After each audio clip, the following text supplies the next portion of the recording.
अगर आप एक लिमिटेड कैपिटल या लिमिटेड रिस्क के ऊपर अगर आप डिफाइन करना चाहते हैं तो आप वो भी कर सकते हैं। एक रेशियो कॉल स्प्रेड अगर मैं इनिशिएट करता हूँ तो हो सकता है कि मैं 19,500 का एक कॉल ऑप्शन खरीद रहा हूँ और 19,800 का दो कॉल ऑप्शन या तीन कॉल ऑप्शन बेच। अगर मैं एक खरीदूंगा तो सामने दो बेचना। हम अगर चाहें तो बिड आस्क पे या एलटीपी पे या क्लोज पे भी इवैल्यूएट कर सकते हैं। बहुत जनरल टर्मिनोलॉजी है कि बिड आस्क क्या होता है, एलटीपी क्या होता है, क्लोज क्या होता है। हेलो दोस्तों, इस वीडियो में अब हम देखने वाले हैं ऑप्टिमाइजर में एक जो फाइनल ग्लोबल सेटिंग है वो अब हम देखने वाले हैं। ऑप्टिमाइजर का अगर आपने बाकी वीडियो अभी तक नहीं देखा है तो आप पहले वो देख लें और उसके बाद फिर ये जो सेटिंग्स का वीडियो है ग्लोबल सेटिंग का वो इस वीडियो में हम डिस्कस करने वाले हैं। तो हम जाएंगे सीधा ट्रेडिंग में और ये जो चौथा ऑप्शन आपको दिख रहा है ये है ऑप्टिमाइजर कंस्ट्रेंट और इसके बारे में अभी हम बहुत क्विकली बात करेंगे कि इसको आप किस तरह से सेट कर सकते हैं अगर आपको एडवांस कस्टमाइजेशन करना है। हालांकि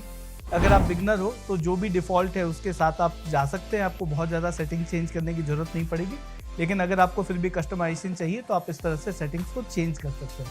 तो हम जाएंगे ऑप्टिमाइजर कंस्ट्रेंट में और उसके बाद हमने वन लॉट मल्टीपल और कैपिटल और रिस्क की पहले हमने पिछले वीडियो में ऑलरेडी बात की है, जहाँ पे अगर आप एक लॉट के मल्टीपल पे स्ट्रैटेजी फाइंड करना चाहते हैं वो भी कर सकते हैं। और अगर आप एक लिमिटेड कैपिटल या लिमिटेड रिस्क के ऊपर अगर आप डिफाइन करना चाहते हैं तो आप वो भी कर सकते हैं। लेकिन अगर आप इसमें देखेंगे तो इसमें और भी पैरामीटर्स हैं जो कि ग्लोबली हम सेट कर सकते हैं, तो उसके बारे में हम बात करते हैं। तो एक है मैक्सिमम एक्सपायरी। तो अगर आप इसमें देखेंगे तो आपको दिख रहा है कि आप मैक्सिमम एक्सपायरी सेट कर सकते हैं।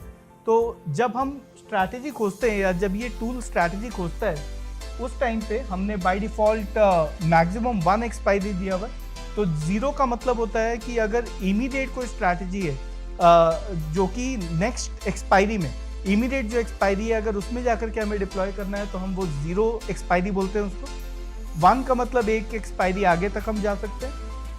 सिमिलरली आप 2 या 3 तक भी सेट कर सकते हैं। तो इसका मतलब ये होगा कि वो जो स्ट्रैटेजी खोजेगा आपके व्यू के ऊपर, जो भी हमने देखा कि हमने पहले एक व्यू सेट किया और उसके ऊपर हमने एक स्ट्रैटेजी खोजा, वो करंट एक्सपायरी, नेक्स्ट एक्सपायरी, उसके बाद ये आप सेट कर सकते हैं कि कितने एक्सपायरी में हम जा करके व्यू खोज के लेके आए कि बेस्ट स्ट्रैटेजी कौन सा होगा।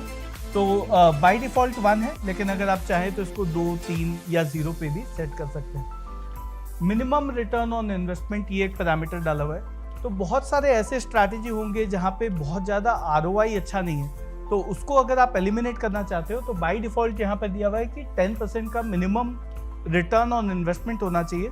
इसका मतलब है कि जो भी स्ट्रैटेजी अपने मार्जिन से 10% मिनिमम रिटर्न नहीं बना पा रहा है तो वो ऑटोमेटिकली स्किप कर देगा और आपको दिखाएगा कि कोई स्ट्रैटेजी वो नहीं खोज पा रहा है। तो मिनिमम रिटर्न हमने डाल करके रखा है कि मार्जिन के ऊपर 10% का मिनिमम हमारा रिटर्न बनना चाहिए। इसको आप कम भी कर सकते हो, ज़्यादा भी कर सकते हो, आपके रिस्क प्रेफरेंस के बेसिस पे। मल्टीपल फॉर रेशियो स्प्रेड, तो ये जो है इसमें हम लोग क्या बोल रहे हैं कि जब हम रेशियो स्प्रेड, एक स्पेसिफिक स्ट्रैटेजी होता है जिसके बारे में हम आगे वीडियो बनाएंगे और उसके बारे में आप सीख पाएंगे। तो रेशियो कॉल स्प्रेड या रेशियो पुट स्प्रेड, ये जो स्ट्रैटेजी जब हम एग्जीक्यूट करते हैं तब हमें बताना पड़ता है एक मल्टीपल की अगर मैं एक खरीदूंगा तो उसके सामने कितना स्ट्रैटेजी, कितना लेग में बेचना चाहता हूँ। तो जैसे मैंने अगर एक रेशियो कॉल स्प्रेड अगर मैं इनिशिएट करता हूँ तो हो सकता है कि मैं 19,500 का एक कॉल ऑप्शन खरीद रहा हूँ और 19,800 का 2 कॉल ऑप्शन या 3 कॉल ऑप्शन बेच रहा हूँ, राइट। तो ये वो रेशियो हम यहाँ पे सेट कर सकते हैं। तो मल्टीपल रेशियो स्प्रेड में मैं सिलेक्ट कर रहा हूँ एक के सामने 2, मतलब अगर मैं एक खरीदूंगा तो सामने 2 बेचना रेशियो स्प्रेड में। तो ये हम यहाँ पे सेट कर सकते हैं। अगर आपको चाहिए कि 2 के सामने 3 तो आप वो भी सेट कर सकते हैं कि 2 खरीदेंगे 3 बेचेंगे, राइट। तो इस तरह से आप रेशियो स्प्रेड का यहाँ पे सेटिंग्स चेंज कर सकते हैं। फिर यहाँ पे है एक और फिल्ट्रेशन है मिनिमम OI लॉट्स। तो ये क्यों इंपॉर्टेंट है, क्योंकि बहुत सारे ऑप्शंस ऐसे होते हैं, मल्टीपल ऑप्शंस लिस्टेड हैं, बहुत सारे स्ट्राइक्स ऐसे होते हैं जहाँ पे कोई वॉल्यूम नहीं हो रहा है, कोई ओपन इंटरेस्ट नहीं है और हो सकता है वहाँ पे मिसप्राइसिंग आपको दिख रहा हो या सिस्टम आपके लिए खोज के लेके आए कि एक मिसप्राइसिंग है लेकिन एक्चुअली वहाँ पे ट्रेड ही नहीं हो रहा। तो उस तरह के सिनेरियो को एलिमिनेट करने के लिए हम लोग ने क्या किया है कि यहाँ पे मिनिमम 10 लॉट का हमने कंडीशन डाल दिया है, जिसको आप चेंज करके 0 भी कर सकते हैं, 100, 1000 जो आपको लगता है, अगर आपको इसको चेंज करना है तो कर सकते हैं। तो हमने रखा है कि मिनिमम अगर 10 स्लॉट का भी हुआ ही नहीं है तो वो स्ट्राइक एलिमिनेट हो जाएगा और वो इस कैलकुलेशन में कंसिडर नहीं करेगा जो हमारा एल्गोरिथम है।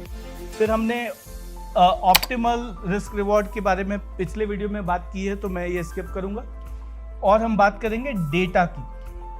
तो अब यहाँ पे डेटा का मतलब क्या है, हम अगर चाहें तो बिडास पे या एलटीपी पे या क्लोज पे भी इवैल्यूएट कर सकते हैं। तो ये बहुत जनरल टर्मिनोलॉजी है कि बिडास क्या होता है, एलटीपी क्या होता है, क्लोज क्या होता है। तो उसके बेसिस पे भी हम डिफाइन कर सकते हैं कि कौन सा डेटा पे मुझे जा करके स्ट्रैटेजी खोजना है। तो बाय डिफॉल्ट ये बिडास पे है ताकि आपको जो स्ट्रैटेजी यहाँ से मिलेगा मार्केट आवर्स में वही आप एग्जैक्टली जा करके एग्जीक्यूट कर पाएँ और नियरेस्ट एग्जीक्यूशन होना चाहिए, इसलिए बिडास यहाँ पे डिफॉल्ट है। बट अगर आपको चाहिए तो आप एलटीपी या क्लोज भी सिलेक्ट कर सकते हैं। फिर ये बहुत बेसिक, थर्ड वाला बहुत बेसिक सेटिंग है जहाँ पे ऑटो सेव फोरकास्ट। तो आपने देखा होगा कि जब मैंने स्ट्रैटेजी में जब भी सिंबल डाल रहा हूँ तो मेरा प्रीवियस फोरकास्ट ऑटो इंपोर्ट हो रहा है। वो इसलिए हो रहा है क्योंकि मैंने सेव करके रखा है। तो अगर मैंने कोई फोरकास्ट डाला तो वो सेव हो जाएगा ताकि आपको बार बार इनपुट नहीं करना पड़े। ओवरराइट फोरकास्ट का मतलब है अगर आप ये सिलेक्ट करोगे तो ऑटोमेटिकली जो आपका फोरकास्ट है वो ओवरराइट हो जाएगा।